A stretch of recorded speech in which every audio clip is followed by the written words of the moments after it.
श्री राम से क्षमा याचना भी करता हूं। हमारे पुरुषार्थ, हमारे त्याग, तपस्या में कुछ तो कमी रह गई होगी कि हम इतनी सदियों तक ये कार्य कर नहीं पाए। आज वो कमी पूरी हुई है।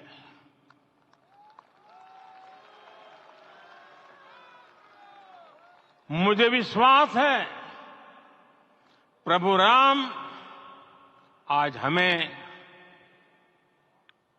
अवश्य क्षमा करेंगे। मेरे प्यारे देशवासियों, त्रेता में राम आगमन पर पूज्य संत तुलसीदास जी ने लिखा है, प्रभु बिलो की हर से पुरबासी, जनित वियोग विपत्ति सबनासी। अर्थात प्रभु का आगमन देकर ही सब अयोध्यावासी, समग्र देशवासी हर्ष से भर गए। लंबे वियोग से जो आपत्ति आई थी उसका अंत हो गया। उस कालखंड में तो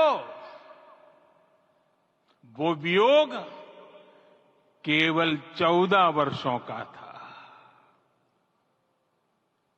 तब भी इतना असह्य था। इस युग में तो अयोध्या और देशवासियों ने सैकड़ों वर्षों का वियोग सहा है। हमारी कई कई पीढ़ियों ने वियोग सहा है। भारत के तो संविधान में उसकी पहली प्रति में भगवान राम विराजमान है। संविधान के अस्तित्व में आने के बाद भी दशकों तक प्रभु श्री राम के अस्तित्व को लेकर कानूनी लड़ाई चली। मैं आभार व्यक्त करूंगा भारत की न्यायपालिका का, जिसने न्याय की लाज रख ली।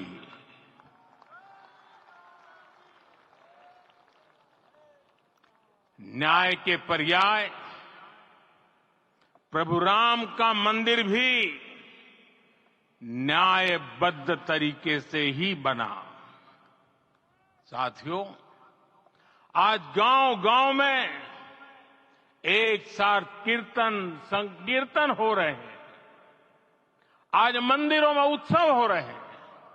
स्वच्छता अभियान चलाए जा रहे हैं। पूरा देश आज दीपावली मना रहा है। आज शाम घर घर राम ज्योति प्रज्वलित करने की तैयारी है। कल मैं श्री राम के आशीर्वाद से धनुषकोडी में राम सेतु के आरंभ बिंदु अरिचल मुनाई पर था।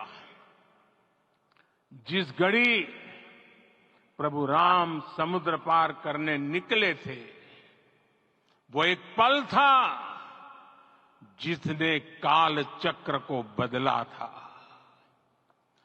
उस भावमय पल को महसूस करने का मेरा ये विनम्र प्रयास था।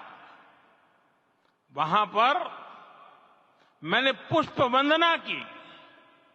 वहां मेरे भीतर एक विश्वास जगा कि जैसे उस समय काल चक्र बदला था, उसी तरह अब काल चक्र फिर बदलेगा और शुभ दिशा में बढ़ेगा।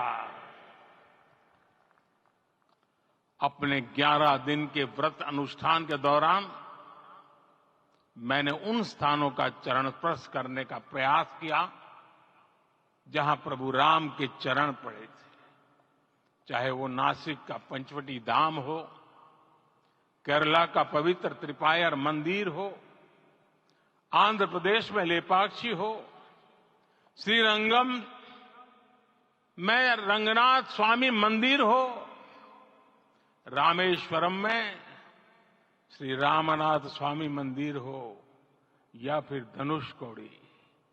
मेरा सौभाग्य है कि इसी पुनीत पवित्र भाव के साथ मुझे सागर से सरयू तक की यात्रा का अवसर मिला। सागर से सरयू तक हर जगह राम नाम का वही उत्सव भाव छाया हुआ है।